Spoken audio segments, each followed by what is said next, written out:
Roger. Yes, sir. I'm just checking on you. Huh? I'm just checking on you. Can call that number. All right. Like I'm clean anyway, you know what I mean? It's like, I know there's something like that. It's crazy. Okay. What did we embark on last week while we were studying last week? What did we cover?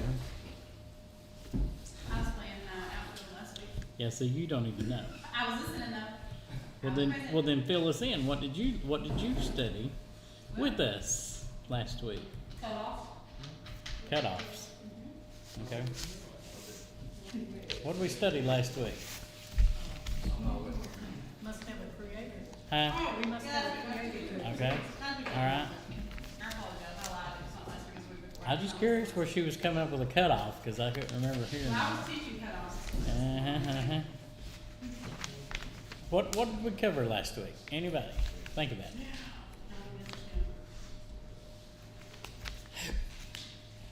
What must exist for something to be alive? Okay. Creator. Okay. That was the start of it. And we discussed all the parameters of what life is like. What's the rest of it? Without God. A life without God. We covered last week. What life is like without God. Now, tonight we're going to have a turn of direction to study some things. So, what is this Sunday? Palm Sunday. Okay. Just checking to make sure people's aware of what the calendar was. So, we need to know that people know. So, first question that we've got for tonight, and you're welcome to answer it verbally if you want to, but this is our first question tonight that I'm going to ask you.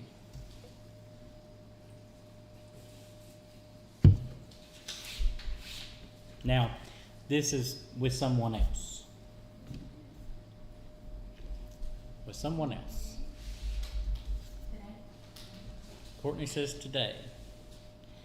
Just ask yourself this question. When the last time was that you had a conversation about God? Now, most Americans, studies have shown that in most Americans that spiritual conversations are actually quite rare. Even for Christians, they're quite rare. And the Christians alone are almost one of the most reluctant persons to have the conversation. The Christian is one of the most reluctant persons to have the conversation. So in 1993, there was a ministry that did a research project.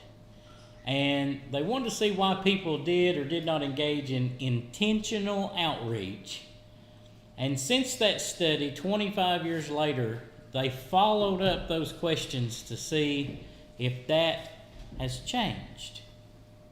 And it's interesting, some numbers I'm going to give you before we go any further, just to let you see something.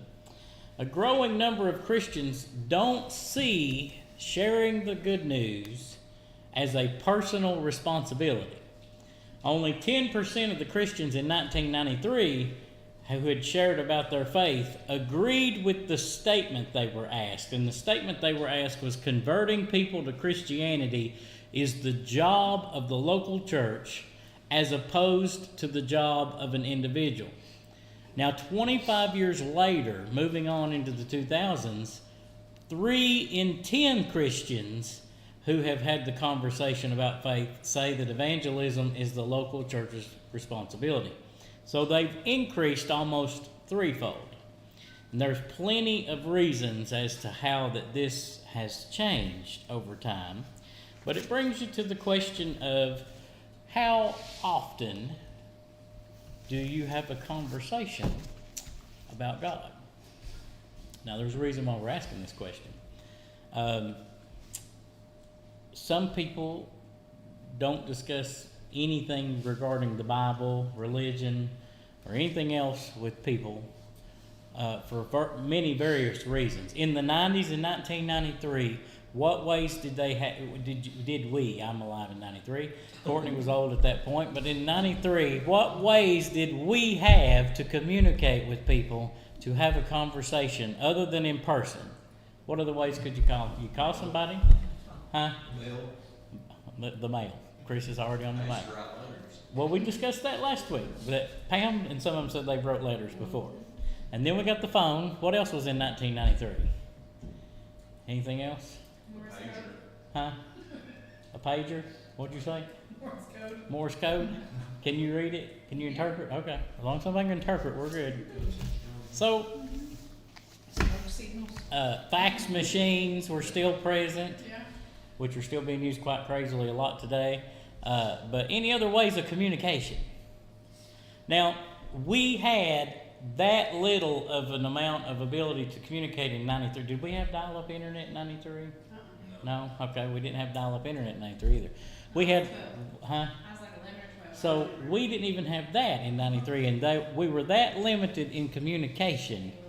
But yet, break us off into the 2000s, cell phone, internet, text message, whatever you want to do, you can communicate in any way, and people chat. How many people do you talk with in one day, in any form whatsoever? How many people? Too many. Not too many. I don't. Roger limits his. Huh? 100, 200. A few? Chris is 100, 200? How many? She's in school. How many you got in class in a day? Total. 50. Okay. Just in the classrooms, 50-ish. Yeah. Okay. So Walmart, if you run into somebody you know, you go eat somewhere, you see somebody you know, at least you talk to the person that takes your order. Chris isn't talking in sleep. Huh? Chris isn't talking. You talk in your sleep to somebody.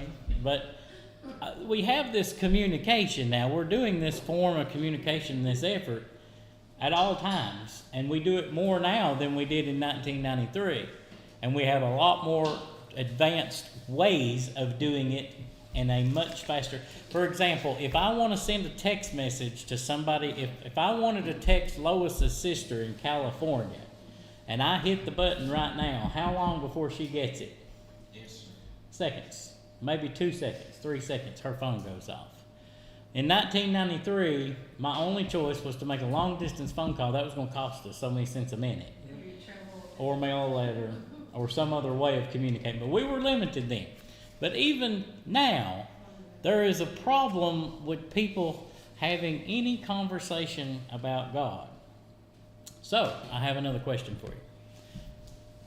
What do you say is something worth dying for? That's a question for you. What do you say is something worth dying for? Family. Huh? Family. Family? Chris is very carefully saying his wife. I heard that. And if anybody didn't, I can witness that I heard it. Anything else that you would say is something worth dying for? Family. Okay? What else? Anything else? Your father-in-law. Okay? He's working hard. You hear him? Ask him what he said. Your father-in-law. So, yeah. So, Well, you So- really buttering somebody yeah. else. Now, let me ask you the next question. Okay? Here's my next question. Do you ever tell anybody on any regular basis what is worth dying for you? You ever tell anybody what's worth enough to die for? Do you ever tell anybody what that is? Do you ever make mention of that in any form of conversation? It's quiet, which I expected. I probably chickened out at the last minute. Never mind. And I'll use medical side, that's what I do, so I'll use it. But if a person passes away, and just as the picture you see here, in the hospitals we have what's known as a morgue. The funeral homes have a place that they place the bodies, no matter if it's one or many or whatever the case may be. And there's always something required with the body to identify who that person is. Okay? For me, if you pass away in the hospital, we've got an armband on you that identifies your name, date of birth, your record number, and all that good stuff. A certificate of death that we fill out is with the body. I've got a copy. There's one down in the morgue. I've got some way to cross-identify the body with that information. No matter where you pass away, there's something that tags to identify who you are. Because if Steve, for example, goes with the funeral home and goes and picks up somebody, and he goes in there to pick them up and don't know the person, how does he know anything about them? You just randomly pick up whoever he wants if ain't no tag on them. Pick this one. They weigh the least. We got to load them. That'd be my words. But you think about it seriously. You go in there. If they're not identifiable, you can identify them. Now, that tag right there would have what on it? What do you think would be on that tag? His name. Your name? Date of birth, date of death, All right. Anything else? weight, maybe, Maybe. age, Maybe. sex, Yeah. Well, you should know, wouldn't you, if they're Anything else? How you done? Huh? How you done? Maybe. Depending on what they put on the tag. Sometimes they put next to kin. Sometimes they have some appointed contacts. Yeah. Yeah. But does anywhere in any information right here at this point, does anywhere in any of this information so far tell you what was worth dying for them? Now, Rick's not here, but I'll use this example in the military. The military. What's worth dying for in the military? Your country, Your country. What else? freedom. Freedom. What else? And when that soldier is killed in line of war or active military war, and they bring them back across seas and they come to the airport, usually on the news we see it. What do you normally see? When they bring the plane back, what do they normally see? Huh? There's a flag covering the casket. You've got usually you've got escort, you've got them standing to a salute when they unload. Because that person died for something worth dying for. Now that tells us what happened there. If they died in the line of duty, active war, active military, whatever, that would signify to us that they were in combat or whatever the signal is. But if you pass away, now this is my question for you. If you pass away, how do we know what's worth it to you to die? How do I know what's worth dying for coming straight from you? It's not what I think you would say. It's what do I know? What have you said to me, anybody, I'm just speaking in general, that you've told is worth dying for? So, we are marching upon what holiday that we observe? Easter. Very closely. We are crawling upon Easter, this Sunday being Palm Sunday.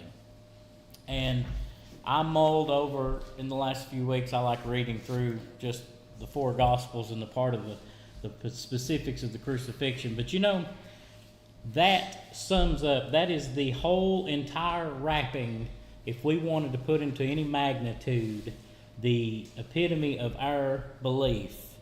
It's this period of time. Have you thought about the fact that in 1 week from right now, he's dead? 1 week from right now, he's dead. He died at what time? What time did he die? Anybody know? Huh? About 3 in the afternoon. Yeah. Yeah. Around 3-ish in the afternoon. One of the most pivotal, important things of our very belief, how much do we know about that? How much do we know about the one thing? Although, and the truth is, Steve would agree with this, the truth is that we should celebrate this all year long. And in true reference, we do. But we put tons of emphasis on it on Easter because of it being at the time of the crucifixion, resurrection. We go through all of this. But I pulled some specific things to show you for just a moment of some things that maybe you knew and maybe you didn't. Some things that I just dug through and thought about as I was looking into the Easter time of things that we look through in the Bible. And I pulled some things that you may or may not know, or maybe you just hadn't thought about, just to get your mind rolling about where we're heading for Easter. So the first thing I'll give you starts in Matthew chapter 2. First thing I'll give you is we'll start out with the Lord as a child. But Lord as a child. Before the Lord ever knew, or let me back up, before he ever died on the cross, he already knew what it entailed. While Mary and Joseph was in Egypt, we know that Herod the Great's son claimed a kingship within a few months of his reign. And biblical times tells us that 3,000 Jews died. They were killed during the Passover festival. And it was likely that this event was one of the reasons that caused Joseph to return to Galilee instead of Judea, as mentioned in Matthew 2:22. When he heard that Archelaus did reign in Judea, the room of his father Herod, he was afraid to go thither. Notwithstanding, being warned of God in a dream, he turned aside into the parts of Galilee. So before the Lord ever came to the point of being put on a cross, he done knew as a child what it entailed. Because over 3,000 were killed just during this one time, and they were all Jews at the Passover festival, as an example of one thing regarding the coming of what we are observing in the next coming days. Another thing that you may or may not have thought about or ever looked at was, by the time of Jesus, Judea had only been a Roman province for a short time. And about 10 years between Pilate and Caiaphas. These two names you're going to see in a moment, right in the middle of the very part of the Easter story. But one thing about it is that you've got the fact that the people expected, the Jews will say, expected a Messiah. Is that not right? But the Messiah that they were looking for wasn't one that they were thinking was coming as a spiritual one. They're looking for somebody that would deliver them from Rome. And the religious leaders saw Jesus, and this is the very example in Matthew 27. They saw him as a threat, a political threat. A crowd turned right would be a problem for them, and a loss of power for both Pilate and Caiaphas. And 40 years later, when there was what is known as the Great Revolt, leading to the destruction of Jerusalem, about 70 years into it, the whole destruction of Jerusalem, because of the fact of the political climate. Do anybody know who this person is? I pulled this from a movie, Bible movie, but anybody know who that is? Yes. There you go. You're on it. So politically climated, it's not a good time. Politics are not willing to have a problem and lose power. Do we see that today? Is that not true? We see that today. They're not willing to lose their power, so politics has an effect in swaying things. Let's go on. Oh yeah, let's go on to the donkey. Let me go on to the donkey for just a moment. The last week that the Lord lived was during the what? Sunday? Nope. What, the week of the Passover. Thank you. Tens of thousands of Jews made their way once a year to Jerusalem, where that the city was busting at the seams with people from all over the region when the Lord comes into the city. Now, one thing about it, and I've got these verses up here we're going to look at in just a second. By riding a donkey, Jesus made a very plain statement that he is the long-awaited Messiah, which is why the crowd, as we could say, went wild, because of the 500-year-old prophecy. Remember that, 500 years before the Lord comes in on the donkey to the Passover festival. is that when Zechariah 9:9 says, O daughter of Jerusalem, behold, thy king cometh unto thee. He is just and having salvation, lowly, and riding upon an ass, and upon a colt, the foal of an ass. Ecstatic, the crowd then does what? What do we know of the famous part of Palm Sunday? What did the crowd do? Hosanna, King of the Jews. They started saying, Hosanna, King of the Jews, and they did what? They started laying down their palms, their coats, their clothes, whatever they had, they laid it on the ground for the Lord to pass by while riding the donkey. And this being modeled in Leviticus 23:40, talking about the symbols of what they call homage and worship. And then, as Roger said, they shouted Hosanna, which, what does the word Hosanna mean? Praise the Lord. Maybe? Y'all tell me, what does the word Hosanna mean? Glory to God. Interestingly, the word Hosanna in the Bible lexicon says, save us now. The Jews were looking for a Messiah to do what? Deliver them. And shouting Hosanna, save us now. What were they wanting saved from? Bondage. Huh? Bondage. Bondage. Yes. Little did they know that Jesus had come to save them, but it wasn't from the Romans, as they were hoping and looking for. And what did a king in those days ride if he came into town? Your old white horse. A horse. What did it mean if you rode a donkey? Lowly. That. What else? You sure didn't come to fight. You came in what we would call a procession of peace, we could use. A mission to save and not to judge or rule with some type of ruling might, we might call it. What about Judas? Well, we can look at Judas for just a second in this story and learn that way before we get to the point of Jesus' trial, Judas was already greedy.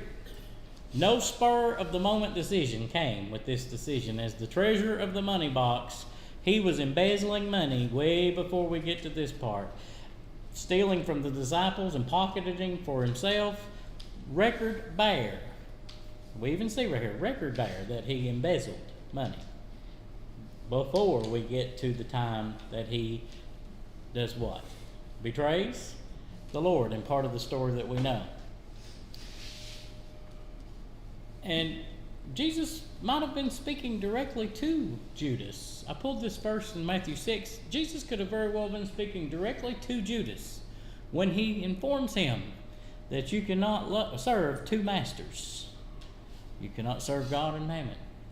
You cannot appear to be one of the chosen few and be stealing from the rest of the few and embezzling money and whatever else that we've got going on. Now, this is a very famous thing in here tonight. Y'all need to prepare for this, okay? But we have a question. Teresa has a question. Let me clarify that. Teresa has a question. What is hematohydrosis? Hematohydrosis, huh? No idea. Hematohydrosis. Anybody know what that is? Teresa wants to know. She would like to know that. She's learned how to turn the volume up. We want to move on. Huh? I know what hyperhidrosis is. Okay. We're looking for hematohydrosis. Could be. This, anybody know this before I give you the answer? Very rare condition of sweating blood. Where we sweat blood. Do you know what causes you to sweat blood? Lane. Can? What else? What's the one main reason that will cause you to sweat blood? Stress. Stress. At an extreme level. Stress of an extreme level will cause you to sweat blood. Okay? Tells me that before we get, let's back up, that before we get to the point of crucifixion, that the Lord alone had what modern day medicine would call anxiety. Because he done knew the gruesome way that he was about to die. In Matthew 26, He even says, you know that after 2 days is the feast of the Passover, and the Son of Man is betrayed to be crucified. Already dreading what is coming, and the agony of bearing the world's sin and the full wrath of God. He was so distressed in Luke 22 that he experienced the hematohydrosis, a rare medical condition that occurs under extreme physical or emotional stress, typically stress at an extreme level, causing a person to sweat blood. Then he submitted to God's will and voluntarily walked the road of suffering and death. As he says, what in Luke 22, verse 42, when he says this very part, what was he saying when this verse comes up? What was he doing? In Luke 22, 42, what was he doing? Anybody tell me? He was praying. Now, notice that's 2 verses before the bleeding. 2 verses before the bleeding. He is praying. Anxiety at this point is so great. The dread of what's coming is so bad that he experiences blood as sweat. Now, there's some more things I want to point out here for just a moment about the things leading up to the Lord's crucifixion that's even more interesting. And if I back up in in Matthew 26, I'm going to show you some verses about this. But let me first tell you something I looked up. Jewish law states that trials could not be at nighttime, it could not be during a festival, and a capital offense could not be reached in one day. The accused were permitted counsel for defense. Yet Jesus was arrested at night. Then cometh he to his disciples and saith unto them, Sleep on now, and take your rest. Behold, the hour is at hand, and the Son of Man is betrayed into the hands of sinners. Rise, let us be going. Behold, he is at hand that doth betray me. And while he yet spake, lo, Judas, one of the 12, came, and with him a great multitude with swords and staves, from the chief priests and elders of the people. Now he that betrayed him gave them a sign, saying, Whomsoever I shall kiss, that same is he. Hold him fast. And forthwith he came to Jesus and said, Hail, Master, and kissed him. And Jesus said unto him, Friend, wherefore art thou come? Then came they and laid hands, and Jesus took him. And behold, one of them which were with Jesus stretched out his hand, and drew his sword, and struck a servant of the high priests, and smote off his ear. Then said Jesus unto him, Put up again thy sword into his place, for all they that take the sword shall perish with the sword. Thinkest thou that I cannot now pray to my Father, and he shall presently give me more than 12 legions of angels? But how then shall the Scriptures be fulfilled, that thus it must be? In the same hour said Jesus to the multitudes, Are you come out as against a thief with swords and staves for to take me? I sat daily with you, teaching in the temple, and ye laid no hold on me. But all this was done that the Scriptures of the prophets might be fulfilled. Then all the disciples forsook him and fled. And they that had laid hold on Jesus led him away to Caiaphas, there's our name again, the high priest, where the scribes and the elders were assembled. But Peter followed him afar off unto the high priest's palace, and went in and sat with the servants to see the end. Now the chief priests and elders and all the council sought false witness against Jesus to put him to death, but found none. Yea, though many false witnesses came, yet found they none. At the last came 2 false witnesses and said, This fellow said, I am able to destroy the temple of God and to build it in 3 days. And the high priest arose and said unto him, Answerest thou nothing? What is it which these witness against thee? But Jesus held his peace, and the high priest answered and said unto him, I adjure thee by the living God, that thou tell us whether thou be the Christ, the Son of God.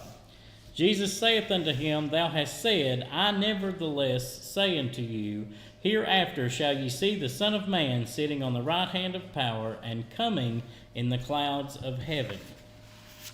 Then the high priest rent his clothes, saying, He hath spoken blasphemy.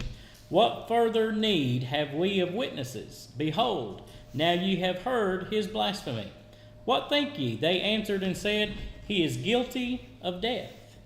Then did they spit in his face, and buffeted him, and others smote him with the palms of their hands, saying, Prophesy unto us, thou Christ. Who is he that smote thee? Now Peter sat without in the palace, and a damsel came unto him, saying, Thou also wast with Jesus of Galilee. But he denied before them all, saying, I know not what thou sayest. And when he was gone out into the porch, another maid saw him, and said unto them that were there, This fellow was also with Jesus of Nazareth. And again he denied with an oath, I do not know the man. And after a while came unto him they that stood by, and said to Peter, Surely thou also art one of them, for thy speech bewrayeth thee. They began to curse and to swear, saying, I know not the man. And immediately the cock crew. And Peter remembered the word of Jesus, which said unto him, Before the cock crow, thou shalt deny me thrice. And he went out and wept bitterly. One of the things that we look at is that, first of all, the entire arrest and trial is entirely illegal. Was not even legal by law to be done. But yet, what we will call pre-planned or preset, because Caiaphas and the elders is sitting there waiting at night when they brought him to them. Peter watched this trial near the courtyard of the house, and after being singled out 3 times for being a disciple of the Lord, he disowns Jesus by cursing and saying no. But here's one interesting thing in Luke 22, and I think it's verse 60. When he says, Man, I know not what thou sayest, and immediately while he yet spake, the cock crew. Luke records in chapter 22 that the Lord turned, and he looked at him. And Peter remembered the word that he had said unto him, Before the cock crow, thou shalt deny me thrice. And Peter went out and wept bitterly. One of the things that we find is that in the midst of his unjust trial, Jesus heard one of his own closest disown him. Here we are sitting in a time that he is being done completely wrong, no fair trial. The decision was made instantly that he's guilty to be put to death, even though the record says that there was no witnesses to find him guilty. They found it anyway, and they were not even by law allowed to make a decision in one day. But yet they claimedly done this. The arrest and the trial being in one night, all against, not even to be done during a Passover, let me remind you. And then, I hate to tell you, but he did not spend the night in a Holiday Inn. If we study it out, Caiaphas had a dungeon. Historical records have shown in the house of Caiaphas having a dungeon where that a lot of people who were charged were kept. And it is very likely assumed that the Lord spent the night of his false arrest and illegal trial and illegal conviction of a crime that he did not do, more than likely spent a night in the dungeon in the basement of Caiaphas' house. Because when did he appear to Pilate? When does the Bible say that he went before Pilate? Anybody know? Go ahead and tell me, Roger. The next day? The next day. So overnight, he's held somewhere until he goes before Pilate the next day. And history, many historical records, and even in biblical history times, come back to finding that this part of the reconstruction of the home of Caiaphas, the courtyard where the trial took place that night illegally, that there was also a known dungeon under his house that was built. And there is many record beliefs to show historical evidence that he was more than likely kept in that place. And scholars believe that he was even probably kept in there until the morning hour, until that they took him before Pilate. Now, We got another question, but Teresa's not asking this one. Teresa only wanted to know what hematohydrosis was. Here's the next question for you. What does this word mean? Revolt, Huh? revolt, What'd you say? Something like crowd Okay. leaving. Anybody else know what this word means? You're not wrong. I'm just asking for answers. Huh? To rise up against. Okay. Anything else? The law in the United States Law Code says that if this word is used and you're charged with insurrection, it means that it's a violent uprising against the authority of the state or its laws, involving organized resistance or the intent to overthrow the government as defined in the U.S. law. So in other words, the uprising to go against the law and rebellion. Now I want to tell you something. Have you ever seen a true rebellious crowd? Have you ever seen a crowd of rebellious people? I'm going to show, huh? More like a mob. Yeah, well, Mom, but I'm going to show you one. You want to see what a crew of rebellious people look like? This is an example. Now, this is a real photo of rebellion right here. This is I don't know if Steve was forced to take the picture or who was, but this is this is insurrection right here. Uprising. But anyway, so, and just remember that now in case you need an example that you've got one. But remember this because this word comes up and is actually recorded in Mark 15. In Mark chapter 15, verse 7, there was one named Barabbas, which lay bound with them that had made insurrection with him.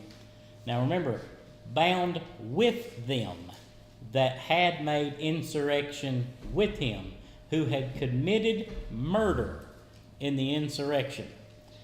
Belonging to a group, Bible history says that belonging to a group and been arrested probably for assassination.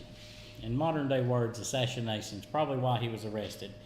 And who do you think the cross was that Jesus took to the hill? Whose cross do you think that more than likely was? This one right here. The cross that Jesus took was for the criminal who had committed assassination by insurrection, meaning rising up against the law, rising up against government. And here's what's ironic. If you look up the names Barabbas and Jesus, the word Barabbas is a generic term in the Greek meaning for son of a father. Pilate asked the people if they'd rather release Jesus the Barabbas or Jesus the Messiah. Okay? And what did the people do? Crucified. Yeah, they wanted to set Barabbas free. Just let him go. Turn him loose. So the son of a father, as the Greek term goes, was freed while the Son of God was condemned.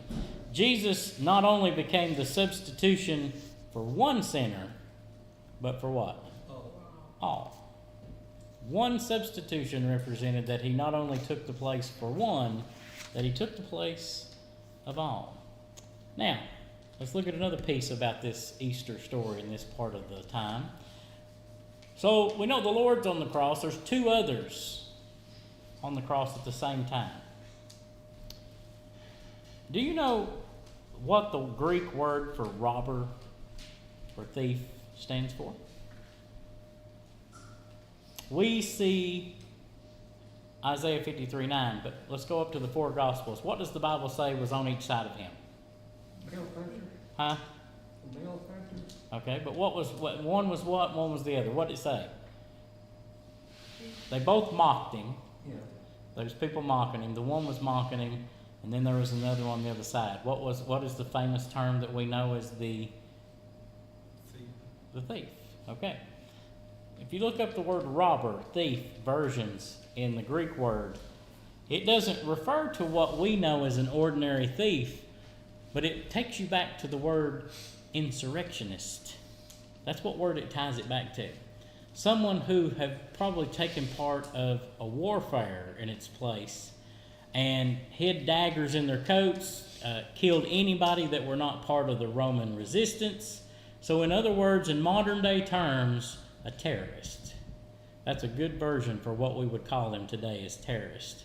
And it's very, very likely that the two on this setting right here on hill of Golgotha, where the Lord was crucified, it is very likely that these two were part of the same problem that our old friend Barabbas was involved in. The assassination of these people. Co-conspirators, as we would call them, because Jesus was assigned as fulfilling prophecy of a criminal's death. Made his grave with the wicked and with the rich in his death, because he had done no violence, neither was any deceit in his mouth. Now, how much do you think there's importance to the location and the timing of when it happened? Any thoughts on that? The location and timing of when it happened. Any importance on that you can think of?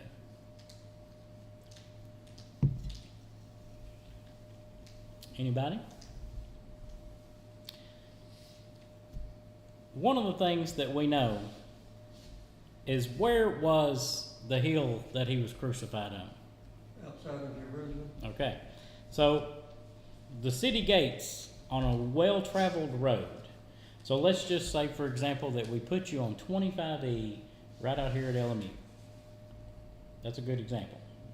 Right on the edge of the city line, on the high-traveled road, we put you out here, crucify you on 25E right here in front of LMU to make you a public spectacle.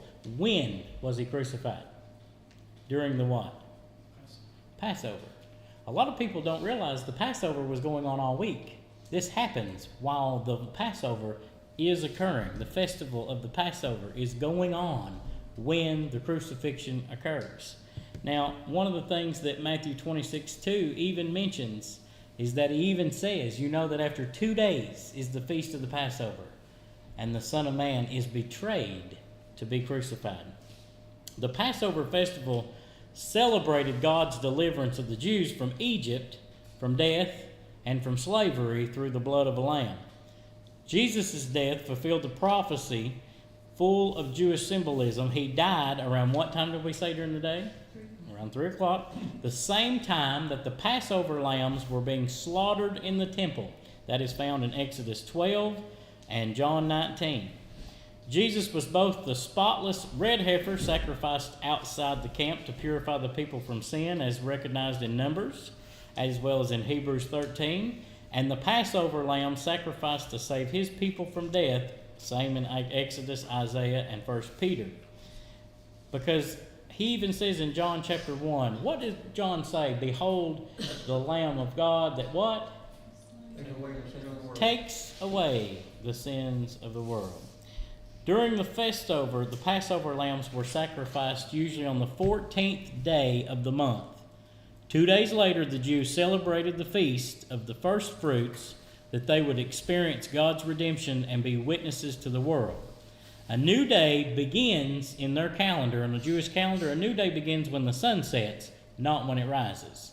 So this means that when Jesus arose on the third day, it was the same day as the first fruits. And you'll find that as being raised from the dead, the first fruits of those who have fallen asleep in 1 Corinthians and 15. The resurrection proves Jesus' victory over sin and death.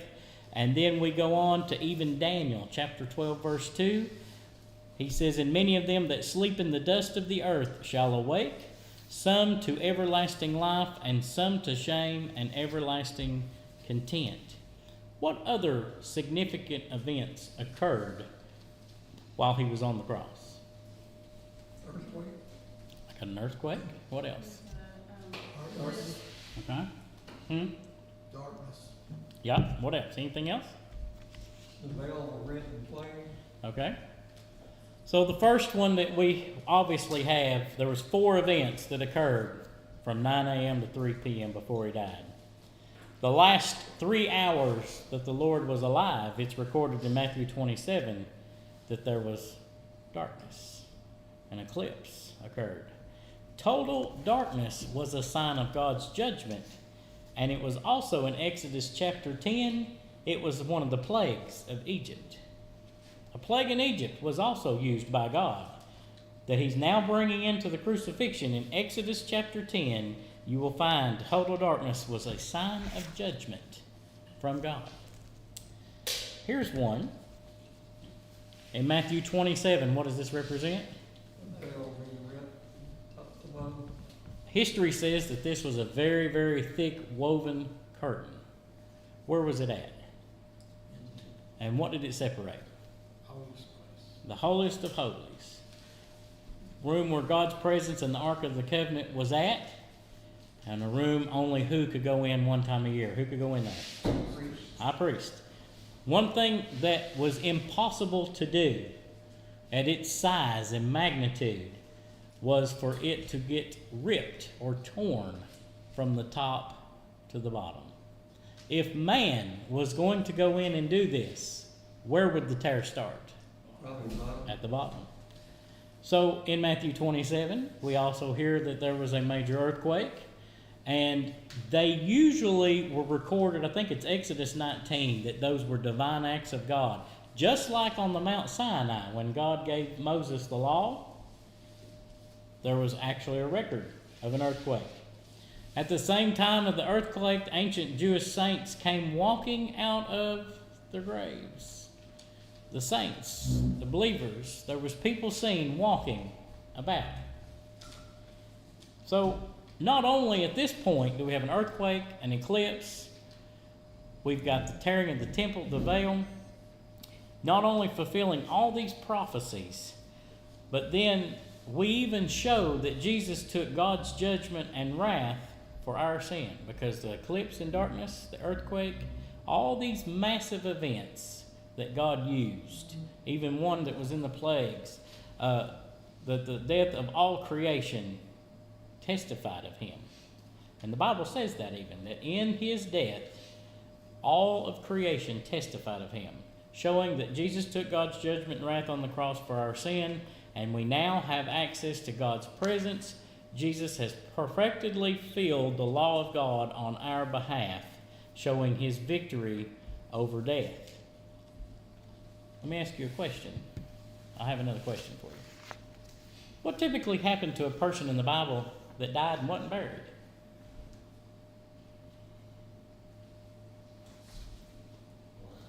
What they normally do is somebody, and when they died and they wasn't buried, they didn't bury them. They did. Some of the one of the valleys, they burnt many bodies. Criminals was one. What else did they do with them? There was one other recorded way. You said they took them out, threw them on a Pile of trash. Okay. Anything else? Most of them were not formally buried, especially the death of a criminal was not formally buried. That was not normal at all. We know that his burial was unusual because most of them, there's even records of they've leaving them in the trash to be eaten by the hogs, the hyenas, whatever come to eat them. That's what took care of the body. To this day, the archaeologists have uncovered crucified remains of only one person, and an iron nail is still intact in his heel. So far in history. The fact that Jesus was buried after death was a big deal. Joseph being one that had to act fast and appeal to Pilate, begging for the body. One of the things that we do know is that he put him where? In the tomb that he had prepared for himself. As we know, the borrowed tomb. But that was not normal. If Joseph had not have jumped, also, who was with him? Nicodemus? Nicodemus was a what? A Pharisee? Mm-hmm. They were in the club of the people that tried to prove Jesus wrong, although secretly they believed in him and trusted in him, but out of fear would not admit it and be open and tell what was worth dying for. They run to Pilate and beg for the body, because what would have happened to it if they hadn't done that? He'd have been burned or thrown in the trash. That's exactly what was happened to all criminals in that day and time. And they would have done the same. I believe that. They would have done the same to his body as would anybody else had Joseph have not have went and begged for the body. One of the other things that's interesting to me, if you need numbers, this is for Jennifer, she's a math person. Over 300 prophecies over a total of over 450 years were fulfilled. The odds of one person fulfilling that many proclamations is astounding. Jesus fulfilled each prophecy with 100% accuracy, and all were announced and historically documented more than 450 years before he ever walked the earth. As predicted, Jesus the Messiah suffered and died, making atonement for sin with his blood through Jesus alone. Those who believe are reconciled with God and have eternal life. All these things being facts tonight, pieces, and I tried to pull some pieces out of the picture of the story of what we call the Easter story, as some pieces that maybe you've never thought of, maybe you've never crossed, maybe you've never studied or looked into, as all being some things that we get to. Now I take you back to a very famous question that was said well before the Lord ever walked the earth. And this is my question again. Who said this? Who said this very question? David. And what was going on? Goliath. So, David and Goliath this is down at the battlefield, and he got his oldest brother there. I think it was Eliab, wasn't it? His oldest brother was there. And the older brother gets mad and calls him out and asks him, why did you come down here? Why are you here? And who'd you leave the sheep with in the wilderness? You're down here with us. Who's up over there? I know because you have pride and the proudness in your heart that you've come down here just to see what's going on. You just want to look at it for yourself. That's what the oldest brother calls him out. And David asked him, what have I done? And the next question he got was this question. Now, applying to us today, let's go back to that question we started with at the beginning of tonight's study to say, what's worth dying for? Nicodemus and Joseph prepared the spices for the body. And the Bible records it that they put over 3 times the amount of spices on his body than what normally would be on him. That would be weighing probably over 100 pounds of linen and spices on top of Jesus' body weight. It would have been impossible to pack his body out of there and steal it without the Roman soldiers and without the stone rolled across the opening of the tomb. That alone would have made it almost impossible to try to pack him out. All of this tonight being factual, and I'm not even included a lot of the resurrection story and the things coming. But 1 week from right now at this time, he's dead. He has been dead 5 hours, roughly, at this time next Friday. And he knows it right now. The Lord knew it on this Friday before the Passover, that it's coming. And dreading it worse than anything, like paying taxes or worse. He knew, because he had seen what crucifixion was about. He'd seen them do it before. He knew what he was up against and what was coming. He knew before Palm Sunday, when he came into town, that this was it. That this was the week. And all the Jews being here and all the people being here, this is the showtime. This is the big time. 2 days, he says, before the Son of Man is betrayed. 2 days. He knew when it was coming down. Here's what's interesting to me. What did Jesus do the entire time he was on the earth? What was he doing? Huh? He was teaching about what? What was he teaching about? Huh? The kingdom of heaven. He also said, I go to prepare a place for you, that where I am, you may be also. Okay. The whole testimony of the Lord walking this earth for how many years? 33 and some. Roughly 33 and some odd. Was to tell you of something that he found worth dying for. Little David's statement here grows big when I ask you this question. Just like David asked them, is there not a cause? Is there not a cause for you to be telling people now what you have found worth dying for? Because when you're dead, there's no preacher going to stand over that casket and be able to know We don't read minds, and we can't read nothing else, and it won't be on anything in your medical record. It won't be on your identification at the funeral home. The funeral directors won't know it. There is nothing that tells me what you have found that's worth dying for. Now, I have seen this week, and I looked this up the other day. Some people was asked, just randomly was asked, what they felt was worth dying for. And one guy, a young guy, he's about 40-some years old, said that he felt like that one of the things he felt was worth dying for was the kids in his classroom. He was a school teacher. And he said that if any danger came between him and them little ones, that he would willingly die in place of protecting those kids in his classroom. That was something he said was he was willing to die for. Every one of us in here, everybody that is proclaiming to be going to the kingdom of heaven has to know the cause and the reason for why that the Lord came to this earth. What was his teaching's testimony and the whole goal of his time to be here? What was it for? Seeking to save him that were lost. Yeah, he's doing his Father's will. What does John 3:16 tell us?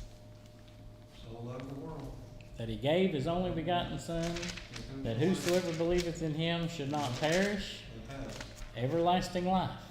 And the very next verse, for God sent not his Son into the world to condemn the world, but that the world through him might be saved. The Lord came for a reason. And the whole time he was here, he was telling you what was worth to him, what was worth dying for. Where he was headed was worth dying for. How many people are we doing that right now? Because when you're dead, you can't tell nobody. You can tattoo it all you want, you can do anything you want. You cannot tell anyone when you're dead what you felt or believed in or what you said was worth dying for. But you can do it right now while you're living and walking on this earth. And you know, if it means something enough to you that you would die right now for it, and I question that real hard. We've talked about it in this class before. I question real hard that if that door opens right now and someone comes in with a gun. Have y'all seen the East Tennessee pastor that's went to South Africa to preach? The news has got it right now that he has been held hostage for a ransom. They took 2 cell phones and him, wasn't it? Yeah. Grabbed him, took him out of whatever. He's on a mission trip in South Africa. They have apprehended him while preaching and 2 cell phones from 2 other people in that church, and they're holding him at ransom right now. And they're sending special units or something in to look into the situation. But he pastors a church somewhere here in East Tennessee, if I'm not mistaken, is what the news said. If someone opens that door right now with a loaded gun, it happens all the time in churches and religious stuff, all this stuff, and says, if you say that you believe what this Bible says, I'm going to kill you. I always run through my mind how many people would say no. How many people would turn just like that and say, I'm not dying for that. I'm not going. The instinct and the fear overtaking enough to whether or not they truly can sit here tonight and say they believe that it's worth dying for. David asked if there wasn't a reason to be there on the battlefield, and what all efforts that they had done and tried to take down the Philistine, Goliath, had failed. Everything had failed. God come to the earth with one goal, and while he was here, he made sure to let it be known what was worth dying for, because he told it. He even said that if I don't go away, the Comforter will not come. He says all over this book, even if you just read the 4 Gospels, up to the Easter part of it, the resurrection, he tells everywhere his story of what he says was worth dying for. What's the answer to that? What did the Lord say was worth dying for? So, Right here. everyone, Every one of you. Because he came and he took the atonement for the sins of the world. What was worth dying for was just sitting right here. You're in the room.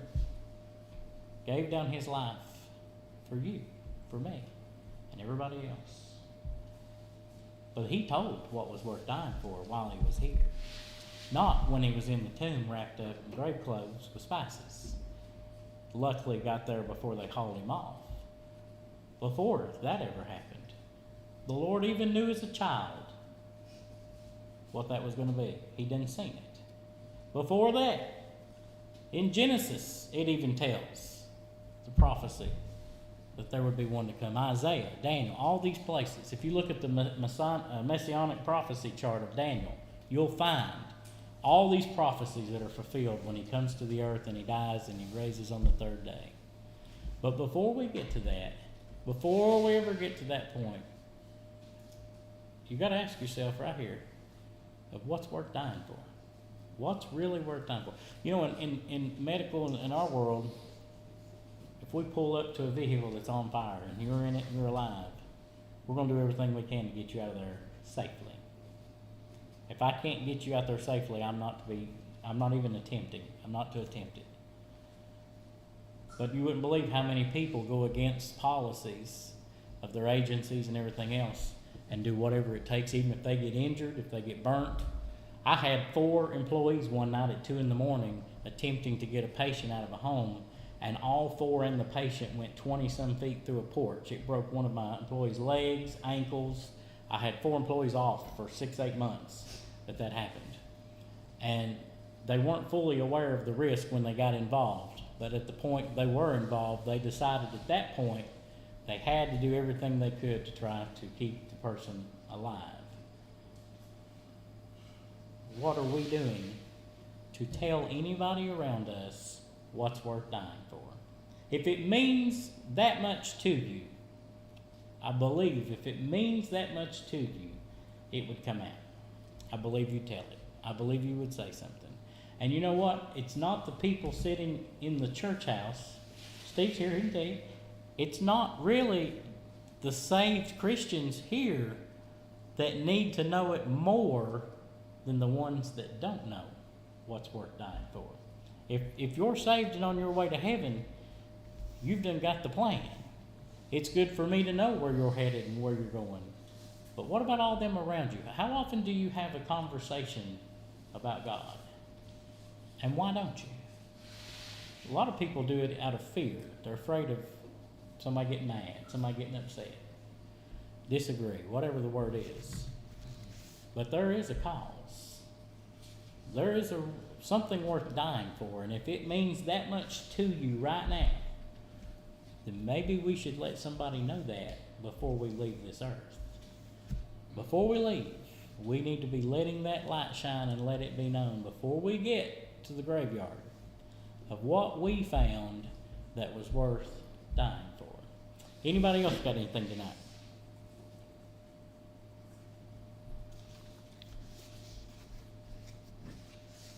Talking about the suffering that Christ did.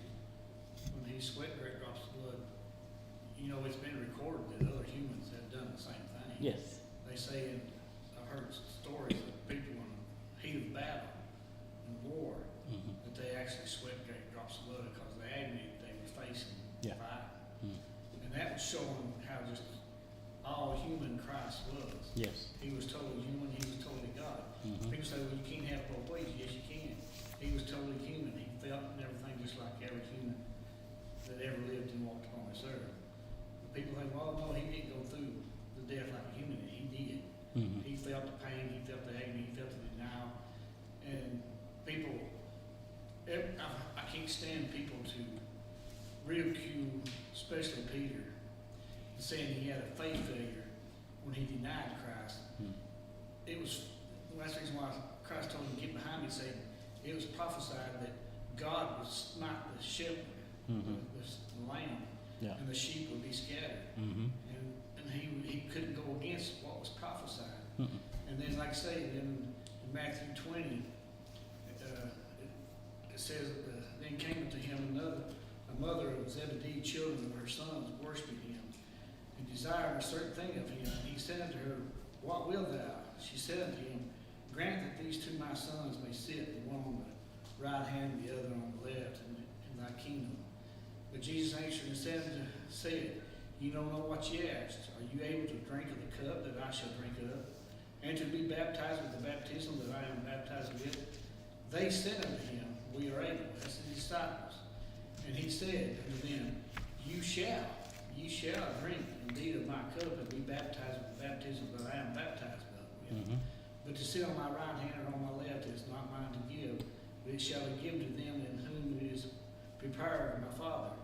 And when the 10 heard it, they were moved with indignation against the 2 brethren. But Jesus called unto them and said, Ye know that the princes of the Gentiles exercise dominion over them, and they that are great exercise authority upon them. But it shall be not so among you. But whosoever will be great among you, let him be your minister. And whosoever will be chief among you, let him be your servant.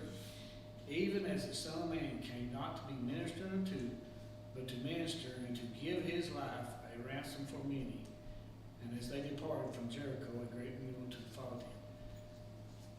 Christ was given an example unto the disciples and to all who would believe on him, that indeed, and all the disciples drunk of that cup that he drunk of, because they all died a martyr's death. They all, except John, and I think one other. But they all, most of them, like I say, even John was exiled on the island of Patmos for the testimony of Christ. It wasn't no cakewalk. It wasn't no, but like you say, people, I can't get how people say Peter just had a faith failure. No, he didn't. Because he even asked to be hung upside down. He was crucified upside down. And you talk about cruelty. It'd be one thing to be hung, crucified right side up, but upside down. I mean, he wasn't even worthy to be crucified right side up. But he suffered, he drunk of that cup, and he took of that baptism, that Christ is. And everyone who truly believes, like I say, we've been so blessed in this country, we ain't never been persecuted. In my lifetime, I ain't never been persecuted. Or even into a situation like that fellow over in Africa, that my life is in jeopardy. You know, I ain't never had to sweat that. I never had any come in contact with that. But you say, like I say, would we or would we not? It's a big question. Yep. Any others tonight?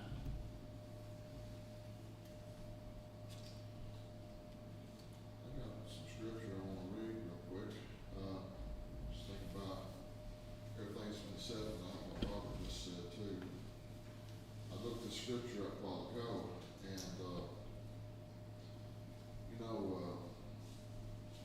question tonight is, are we going to have that conversation? Are we going to tell what's important, the most important thing?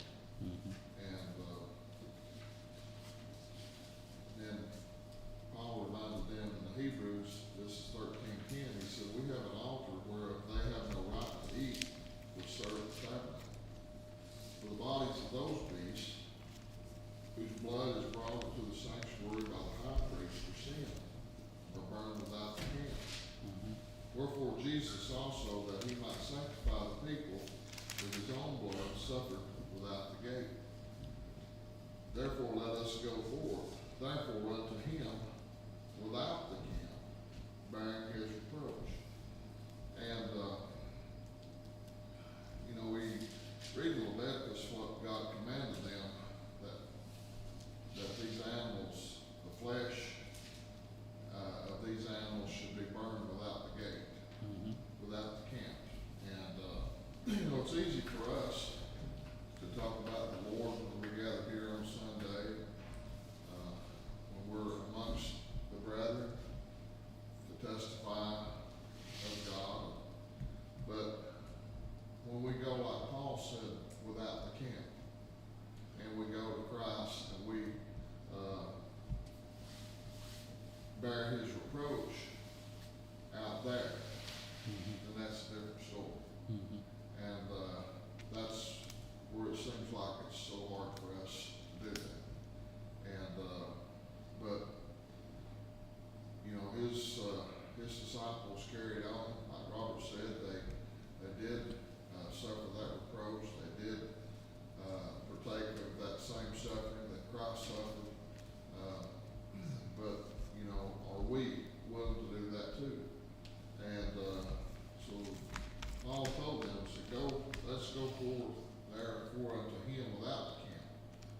let's bear his reproach. Mhm.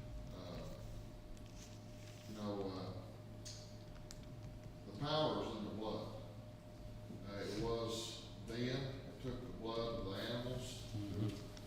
to carry that, send that over for another year. But once in the end of the world, the supreme sacrifice covered it all. Yep. And, as Christ suffered without the camel, let's go therefore unto him.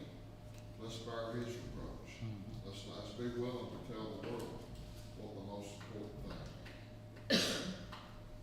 The one thing that is important to die for, and, that's the cause of Christ. Mhm.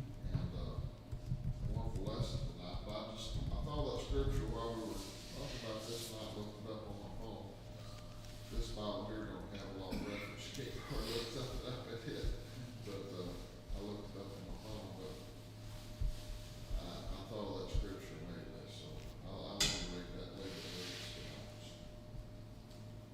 So many times people think, has the attitude of bearing the reproach of Christ is verbally speaking about standing up for Christ. But it's more about what you live in front of people, Exactly. Mhm. where they can see, and then they're gonna ask you, Mhm. oh, you're one of them Christ followers, you're a Christian, you believe. And if they can't see that, and like so many times people, you go out here in the world, it's like I taught in the Sunday school class. When me and my dad was out of church, and he didn't have no pastor, church to go to, when he was out visiting around. And we went to this church right close to our house. And I declare, it's about, I guess like I say, my mouth flew open and I was about fell out of the bench. When the fellow got up to teach Sunday school class, and all of them, I went to school with him in vocational school, he was a teacher. And you could not, everything you seen him at school, you would declare that he needed Jesus, he needed Christ. You think he was a lost person. But then there he was teaching a Sunday school class. Right. And it's, like I say, your actions speak so much louder than your words. Exactly. And when your actions do, it's going to stick out like a sore thumb. And people are going to say, you better say that to him, or her. You know, them Mhm. religious freaks that are. But like I say, people you can't distinguish anymore from Christians or non-Christians. Mhm. You'll be amazed at the ones that you see at church on Sunday and you see them out on Monday. It's not even the same. You try to approach them in the same way and it's not even the same. Yeah. You just feel awkward because you're like, what? Mhm. Just you look at you, Yeah. face Yeah. the mirror, you think, Yeah. I'm like, okay.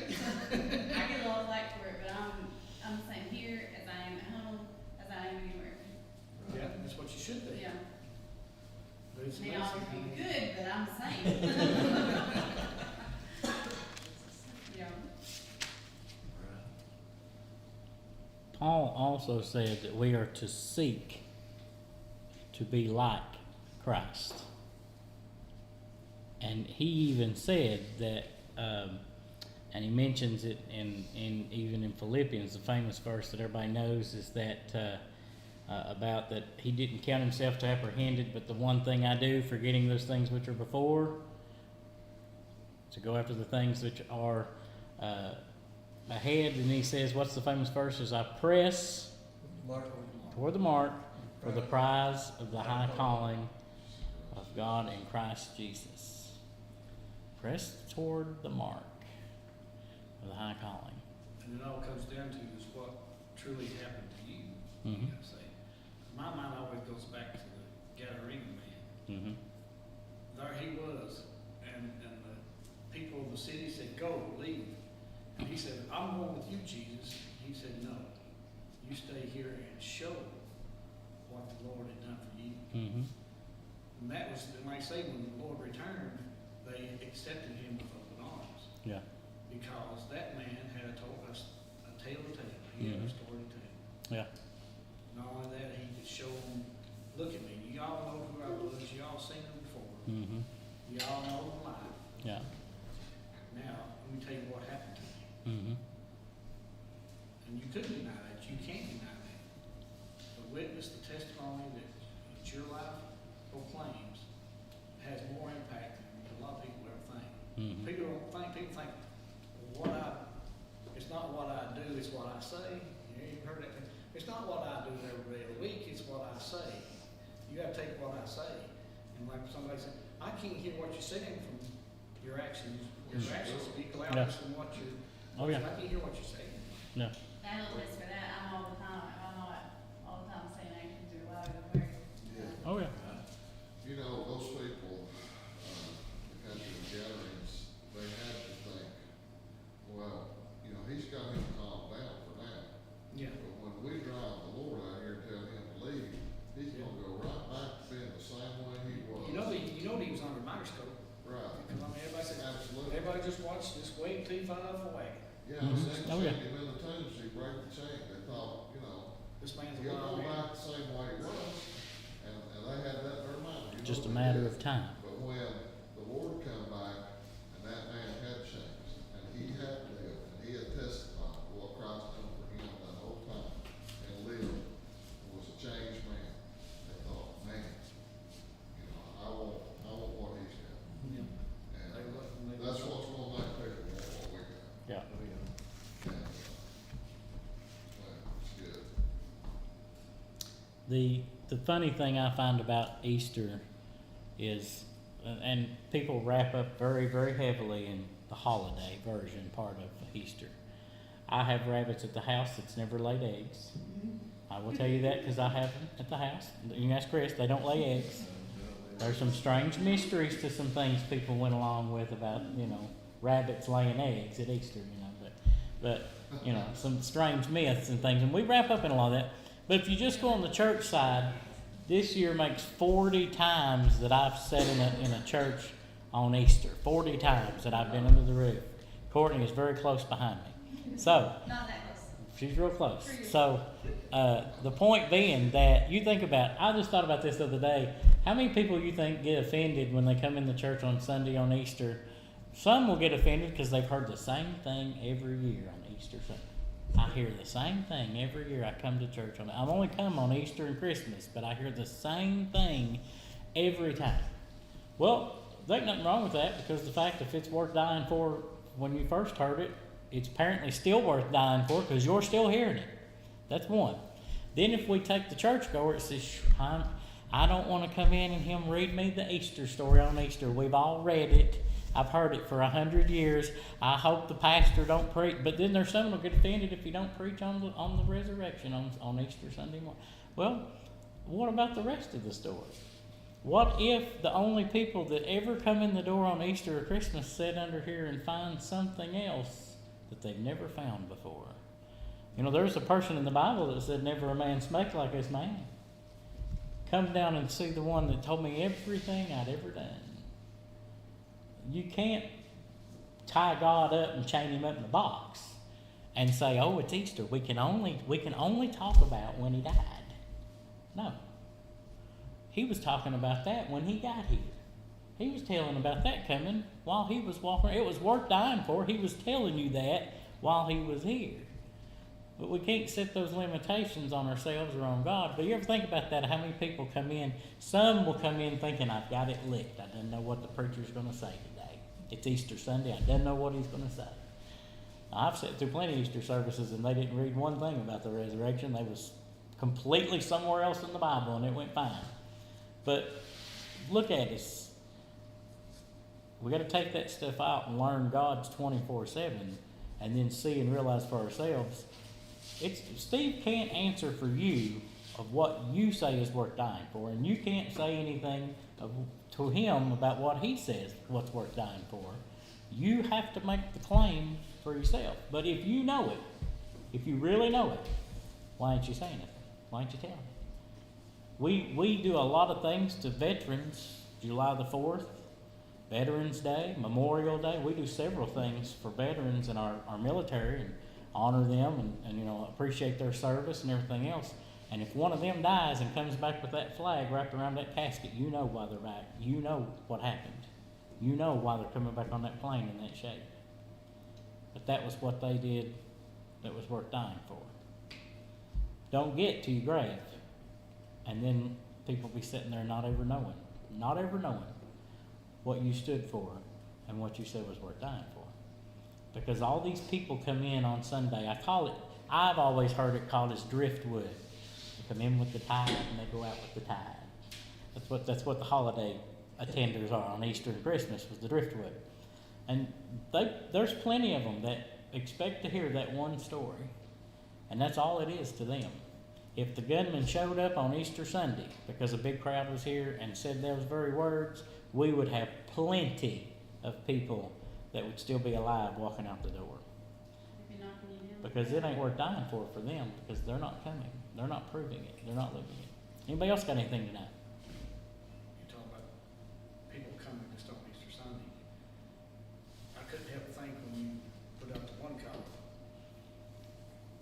from the lack of wisdom, we should always look forward to and relish the opportunity to take communion. Mm-hmm.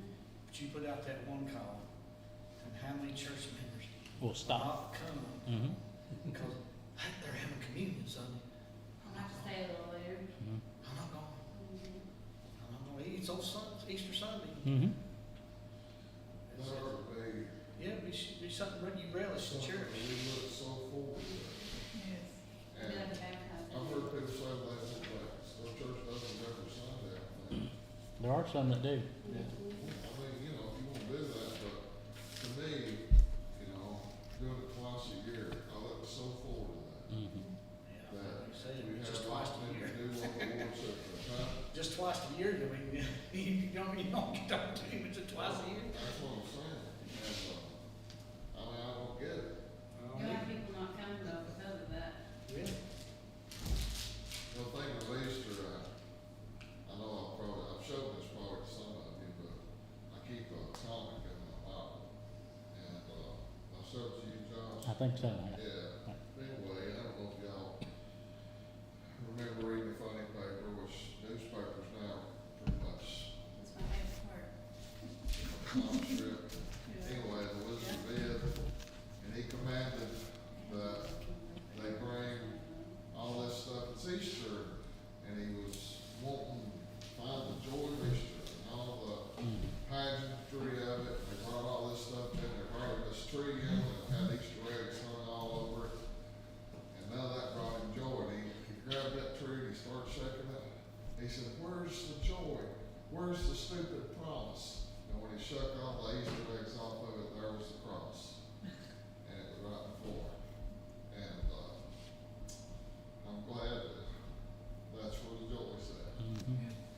Thankful that in his resurrection, and people, I'm like you, I mean, I've never understood the eggs and all that stuff. That cartoon kind of really showed how we hide it, cover it up. We Right, don't really celebrate the true meaning. Mm-hmm. exactly. We're just all superficial. Christmas. I have pastored churches that done their Easter egg hunt on Sunday after church, and I literally could not even concentrate on trying to preach or anything else or have church because there was so much noise and excitement for them kids to get out there and hunt them eggs. Mm-hmm. I'm so glad that we don't do that here on Sunday. You know, I mean, literally, I mean, there was nothing on their mind but doing that. And, Lord knows what I'm talking about, she's saying. Probably the only reason they came. Probably the only reason That's they the came. only reason it came, I'm sure, which, I mean, don't get me wrong, I'm glad they were at church, but, you know, but anyways. Any others tonight?